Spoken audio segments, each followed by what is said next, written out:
An attack EV. Okay, so all we have to do is grind up against a ton of Growlithe, and I believe EVs are spread through the whole party, so Tyrogue should naturally gain more attack, which will let it evolve into Hitmonlee. Okay, so we just need to grind against these Growlithe for a while. And nothing else, because I don't know what EVs everyone else provides. So, this is good. We have a solid grind strategy now.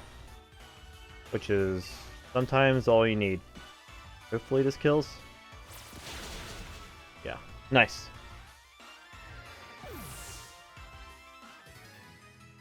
Cool. Okay. We have a good strat. Hopefully its attack will outpace its defense pretty soon. Need more Growlithe. Here, Growlithe. That Growlithe? Yeah, it's a Growlithe. Yeah. We also got kind of lucky that we got sunny weather conditions in Rolling Plains, because we wouldn't get these Growlithe otherwise, I feel like. Because it's a fire type and, like, we're... Oh yeah, Intimidate. I forgot that was a thing. So, yeah, we're going to be here for a little while. See, we're overleveled against these, but we encountered a level 20 Dynamax and a level 13 Wild. What level was that Baltoy that killed Blip Blip Blip? Like level 10, right? Which is still overleveled for Blip Blip Blip. But I thought he could take it because he was a psychic type. Little did I know that it had Rock Tomb. I'm salty about that one. Alright, more Growlithe.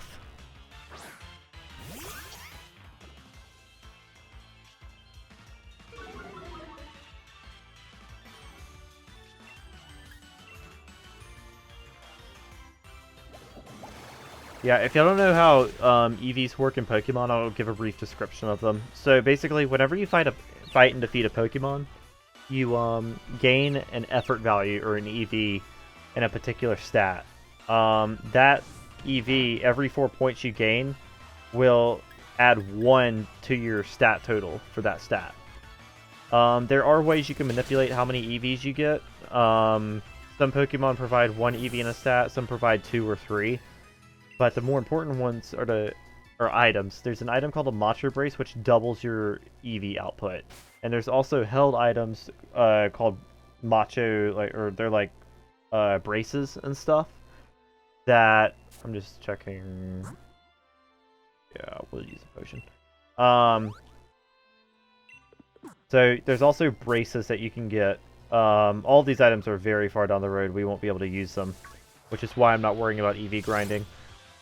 But anyway, you can use braces to increase the EVs by a flat 8 EVs. So you can obtain like 12 EVs a battle or something like that if you do it right.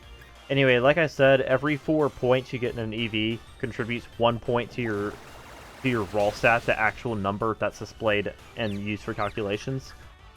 And that's on top of your base stat, obviously, and like whatever your nature does. So yeah, in the case of Tyrogue, we need Tyrogue to have a higher attack than defense. Because if it has a higher attack than defense at level 20, it will evolve into Hitmonlee, which has a better base stat total line. Like its attack, Hitmonlee's attack and speed are higher than any of the other evolutions, which those are the most valuable stats that we can have. Hitmonchan would be a better defensive Pokemon. Hitmontop is trash. So yeah, basically the EVs that Hitmonchan gains in defense, which is actually really, really bad on Hitmonlee, which I'm gonna have to be wary of. It has very low defense, which is not usual or not typical for a fighting type. Anyway, the EVs that the base stat total that I gained in defense were cut from its attack and speed, which are the offensive stats that count, in my opinion. Now, that being said, Hitmonlee isn't fast. Its base stat total is only 87, which is not high at all. That's very middling. It will get outpaced by a lot of offensive threats. So, it will probably have to learn to take a hit. Oh, I should have checked. Let me check the stat line real quick. Because it should be a separation by now. These stats were equal before. Oh, they're still equal. Okay. That's fine. As long as we keep grinding against Growlithe, we should eventually, our attack should eventually outpace our defense. So what levels are we at now? 11, 13, 20. Okay. So yeah, that's my strategy right now. And this is what EV training would look like if I sat around and did it. I would be grinding not necessarily for the levels, but strictly for the EVs. You can look up the EVs that the Pokemon provides by just Googling their name, and Bulbapedia will have their values listed towards the top of the page. That's what I have pulled up for Growlithe here. He provides one attack EV. So for every 4 of these we defeat, the entire party gains an attack EV. Which isn't good for Sobble, because Sobble is a special attacker, but for most of the other party members, it's pretty good. Like, Tyrogue needs it. Well, actually, Miss Scarlet doesn't need it either. Yeah, whatever. It's necessary. We have to get it for Tyrogue. Robin, we're not going to use... Thumpet. I think Thumpet appreciates attack. Yeah, this isn't good for our heavy hitters. Because there's a maximum amount of EVs that you can have. You can have a maximum amount of 252 EVs in any particular stat. You can only have a maximum total for across all of your stats of 510 EVs. So with that means you can max out 2 of your stats and then give like 6 points to another stat. If you wanted to, which really doesn't contribute much. But you can max out 2 stats, is basically what it forces you to do. So yeah. There is a max that Pokemon can obtain. You can use particular items to decrease your EVs on a certain Pokemon, like get rid of all of your EVs, but that's more trouble than it's worth for a casual run like this. Because we really just want to beat the game, and if we really come across trouble, we can overlevel. So I'm not that worried. I'm going to try to stay at equivalent level as best as I can, but if we really come across problems, we'll just overlevel. Because I'd rather not actually have to EV train. That being said, if you get into a competitive Pokemon, EV training is super essential. Because all of your levels are going to be the same. You can't just overlevel and just win. So your base stat total and your EVs really matter, along with IVs, which I can explain, but it would be rather it'd be a rather lengthy explanation. The TLDR version of it is stats that every Pokemon has that are unique to them. They're like your birth characteristics or whatever. Ooh, that's not good. We will need to head back and heal that. Why did I use Water Gun? That was stupid. Oh well, it's a 3-hit KO. Anyway, they're basically IVs inherited values are just hidden stats. You can access them in a roundabout way, but not until the post game. They boost your Pokemon's stats by a certain amount. It's not super important that you'll know what it is, because I can't influence them because I'm not breeding, and we won't know what they are until the post game anyway. So it's really not that big of a deal for a casual run through of the main game, but they exist. IV breeding is really difficult, especially if you don't have Pokemon that have good IVs on them, because IVs can be passed down, but it's not perfect. There are a lot of holes that come with IV breeding, and a lot of random chance. You just have to get lucky. It takes a lot of grinds and attempts and stuff at eggs, so you end up spending a lot of time grinding out eggs. It's really interesting if you can stay focused and if you have the patience to do so, and it's absolutely necessary for competitive Pokemon. Like if you went to a real tournament and you couldn't use like hacked mons or go on Smog instead and do it online, it would be really, really important to use IVs and EVs. EVs are easy though. If you're even thinking about battling a friend casually, you should do IV or EVs because they're just easy. It's just time. It's not chance. There's a chance that when you IV breed, you're never going to get what you want, strictly from a probability perspective. Now there's a very good chance you will get what you want with the right conditions. but IV breeding is... sometimes you just don't get it. EV breeding is easy, or EV training is easy though. You just sit around and do this, which is kind of what you do in the main game anyway. Yeah, competitive Pokemon, it interested me for a while because there's a lot of strategy in it, but the problem is that the main competitive scene that... Okay, so like, a lot of the competitive scene hacks their Pokemon because it saves time and resources, and it's just way easier to... It takes way too much time to breed. And it's understandable why people hack, but for someone who does natural breeding, it's rather disgusting to me. The other problem with it is that high-level Pokemon play only has very few strategies that work. Like, you see these hundreds and hundreds of Pokemon that you think would be relevant to the scene. They're just not. You have to battle... Like, if you're going to battle on Smogon, you have to use, like, Cinderace or Lucario or an overpowered Sweeper or a, you know, Toxic Chansey or something like that. Something really tanky. Only the best of the best are actually relevant because not all Pokemon have same or even nearly the same base stat totals, and those just make and break the Pokemon. Honestly, their stat lines and the movesets sometimes, but to a lesser extent. So there are not that many winning strategies at high level play, and if you go to a real Pokemon tournament, like in person, hosted by the actual company itself, there's even fewer because legendaries are legal, and like the really broken stuff is legal at tournaments. Maybe not legendaries, but it's even less. I think that's a good move because it's special, right? Yeah, special. We'll get rid of that one's... I don't think... Yeah. Beat up's inconsistent. Let's get rid of it. Yeah. If there's just not that diverse of a strategy set for high-level Pokemon play. Why I don't do it.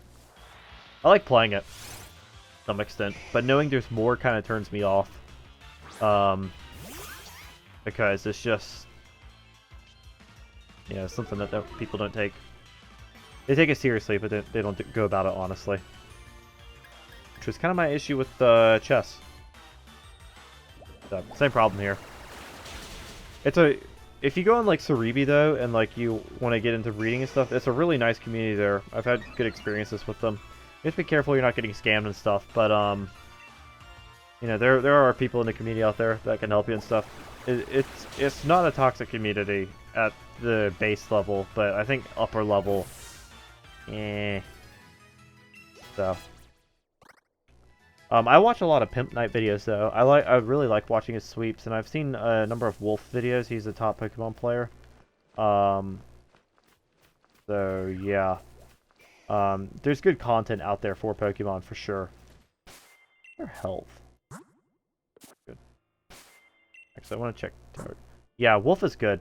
He played against he did a video. Well, okay. Can't mention that now because of all the craps that's been going on. But he did a video with someone that I had previously watched, and it was cool seeing worlds cross. But I'm not gonna get into that now because stuff. Anyway, Wolf is cool. Yeah. See. Okay. See. Proof right here. Attack 16, defense 15.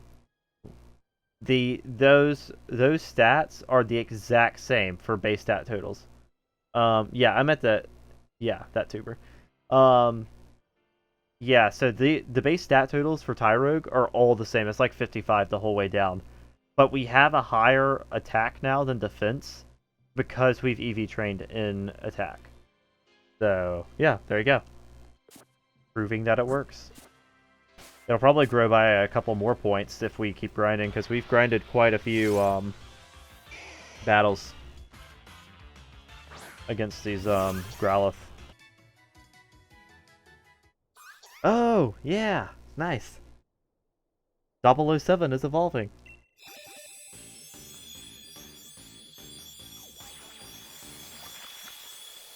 Yeah. Nice. 007 evolved into Drizzle. I'm gonna call it Drizzle.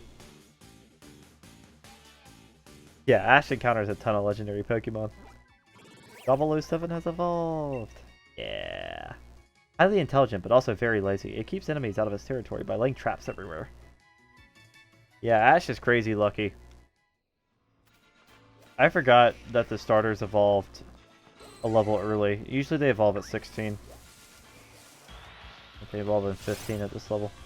There was another doesn't Cyndaquil evolve really early? Like, isn't that one like level 14 as well? Does anyone know which starters evolve early? I think it's Cyndaquil evolves really early.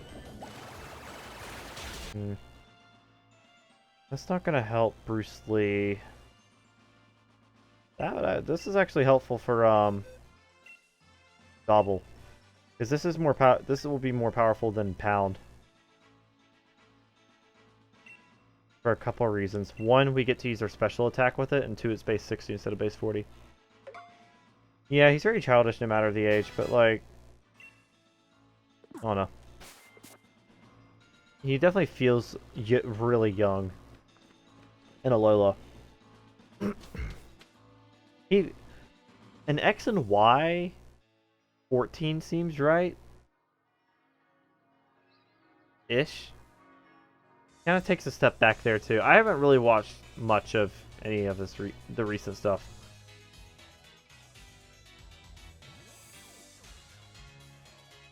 Also, I wish they had the original voice actors. Like, it's not bad voice acting now, but it is a jarring difference between the two if you've watched Indigo League.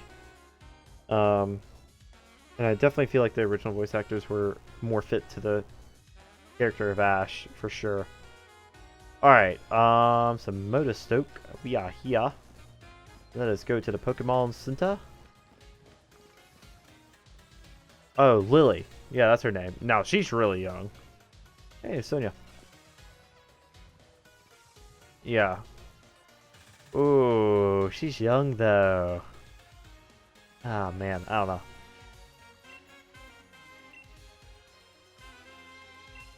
know. Alright, so we're going into the Pokemon Center. I like Ash and Lily together if it's like, if he acts really young. I don't know. So look, that's a Rotami, so that's the PC league card. I never got what the purpose of the league cards were. They seem pretty pointless to me.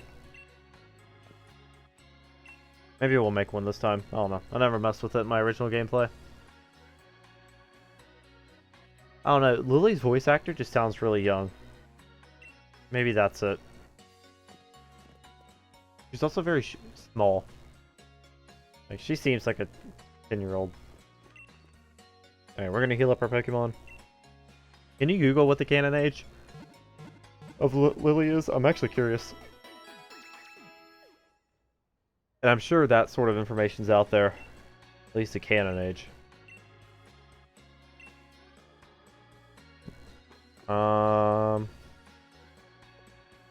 We should be able to buy Pokeballs, right? Yeah, look at these Pokeballs. Alright, we are definitely gonna have to buy some. Heal balls are no better than the regular balls. Let's buy 5 of these. Buy 5 of these. Cannot use X items. They are broken. That's not the point of this challenge. We need some potions. Bad. 13 should suffice. Don't have any heals for those yet, but that's fine. We have plenty of Pokeballs. Yeah, okay, I think we're good. Mature enough to take care of herself? Yeah, but, like, they let 10-year-olds take care of themselves in the Pokemon world. I'm just saying. I mean, 10 years old and you're an adult in Pokemon, so... that doesn't really mean much. It's not like, you know, Fire Emblem or whatever, where that would mean you're 16, at least. So, brilliant young trainer who's braved the wild area. Do you remember what your goal in Motostoke is? I'm here to challenge the gym. Yep, the gym challenge opening ceremony. It's weird how they let 10-year-olds run out. Like, what do adults do in this series? I guess they run shops, but, like, I have no idea what they do. It's like, why aren't more adults, like, OP Pokemon trainers? Like, I don't know. It's just, like, it's weird. It's weird. I wonder what it like when you get old. What happens? And like old in this universe is like 18. It's weird. I wonder what they do. By the way, the ceremony tomorrow is being held at Nuzlocke Stadium. Okay. Use that lift over there to get to the top. Well, later, so I'm gonna swing by the shops while I'm here, but don't forget to register at the stadium. Alright, so we are G7? Holy crap, I knew she was young, I didn't think she was that young. Ooh, wait, let's get a haircut. Haircut. Can we get long hair? I want long hair. I like how they snipped our hair, although it got longer. Ooh. Let's leave our hat off. Yeah. Leave our hat off. Nice. That's fine. Yeah, nice. Okay, first cosmetic change. Alright, again, I'll deal with the clothes later. I'll come up with something later. Okay, so we need to go to the opening ceremony of this. Oh, I believe that is. There's always a cook. Yeah, you're right. There's always a cook in the anime. I'd truly never make it to the stadium without you to show me the way, partner. Even with a huge old thing like this bang in the middle of the city, I still get lost. He is pants with directions. So, yeah, he's proud of us. He gave us an item that boosts our water type moves power. We are supposed to use the lift to get up to the central part of the city, which will allow us to enter the stadium. Oh, hop. Nice. We're gonna battle him. You made it too? Nuzlocke Stadium. This is where the opening ceremony will be held. Our moms will be watching. Alright, so we're gonna go enter. Yeah, no, he has a Rotom phone. Like, he has a Rotom phone. There's no reason why he should be pants with directions. He has a phone. He has the same map we do. He still gets lost, though. Like, he couldn't even find his way back to his house from the Wedgehurst Station when he could visibly see it across Route 1. And Route 1's not even that long. Like, it's literally a straight route. He can't... There's no reason he should be as pants as what he is, but it's a great characteristic, though.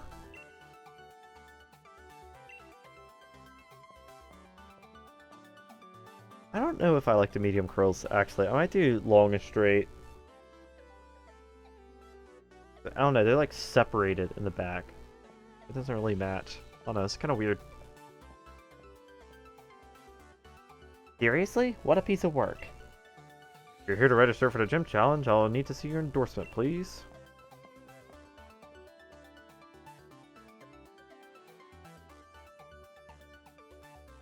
Can't see that. This is the first time we've had a challenger endorsed by the champion. Well, now you've had two, because I am as well. What? Two of you at once? I wonder what's come over Leon this year. Must be something special. Little brother. He's gonna sign him up, and we are successfully registered. Ooh, what number should we go with? What number should we go with? I mean, I could go with like some of my stream numbers, like 256 or something. But what numbers? I don't want to take like 007. Well, I mean, but that's already our Pokemon. Is there like another spy number that we could use? I don't know. What number should we do? Okay, it's three digits. It's 3 digits, and I know exactly what you're gonna say. I know exactly what you're gonna say. It's 3 digits. 420. Let me guess. It's 420. Oh, man. I could do 069 as well. Whatever. Fine. Fine.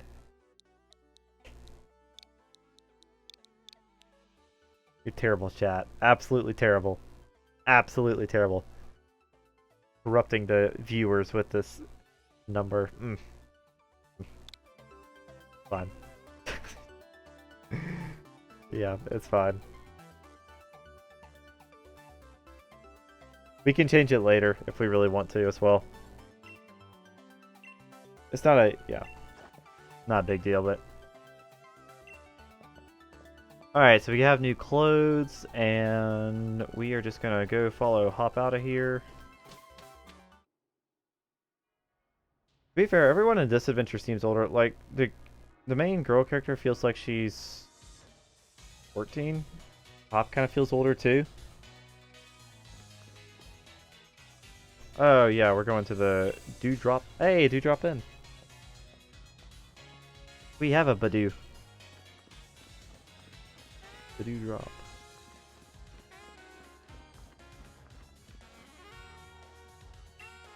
Badoo drop in. Alright. So I believe we have a battle with Marnie in here, right? Who's our lead? Tyrogue, right? Wait, she uses dark types. So we'll at least resist if we switch in Bruce Lee. I wouldn't mind getting him some quick experience with Fake Out and some crits.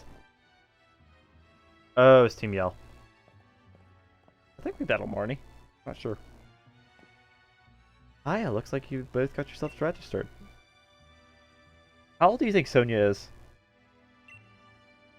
Like, she's already been around and adventured and stuff. Like, I feel like early 20s. For her. Discussing the lore of the Sword and Shield, a hero that once saved the region. Short version, if you please. Long ago, a great black storm covered the Galar region. Darkest day. Built by Giga Anthemax Pokemon. Saved by a Sword and Shield. I feel like early 20s is right for her, like 21, 22. Something like that. I mean, she's already been around and adventured. She clearly leads an adult life.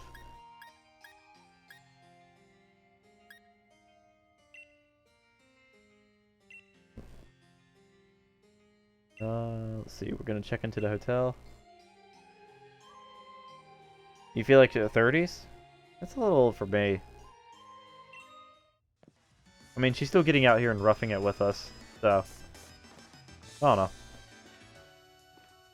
Team Yell. Alright, we're gonna battle them and bother them.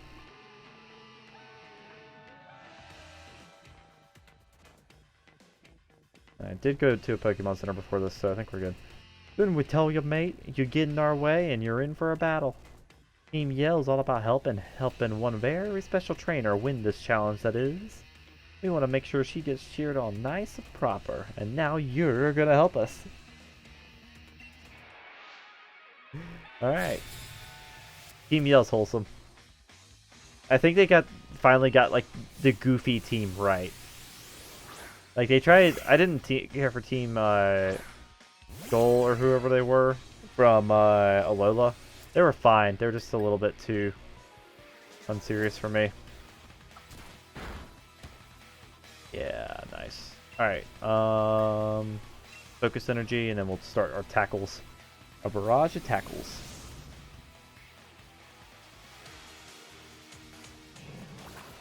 Ooh. Ah, dang it, he paralyzed us. Oh well. Man, why do you have to paralyze us? I know there's a 30% chance, but oh man, come on. So cheap. It's so cheap. If you get paralyzed again, I'm switching. Alright. Yeah, look, it was an easy one-shot with the crit. Come on, dude. Come on. I think we have to do another battle back-to-back, so this paralysis is going to carry over. So, yeah, we're stuck with a paralyzed lead. Fortunately, Fake Out is a priority move. So, if we don't get paralyzed, we'll still go first. Unless it uses Quick Attack. Not a big deal if it does. Fake Out. Nice. Okay. That hit. Wow, that did a ton. I don't even think we need to... No, it's fine. Use Growl, it would have been a 3-shot, but this should be a 2-shot, as long as we don't get paralyzed. Nice. Paralysis also lowers your speed, in case you don't know, which is why we're moving so slow now. Lowers it a lot. Okay, that wasn't a bad back-to-back.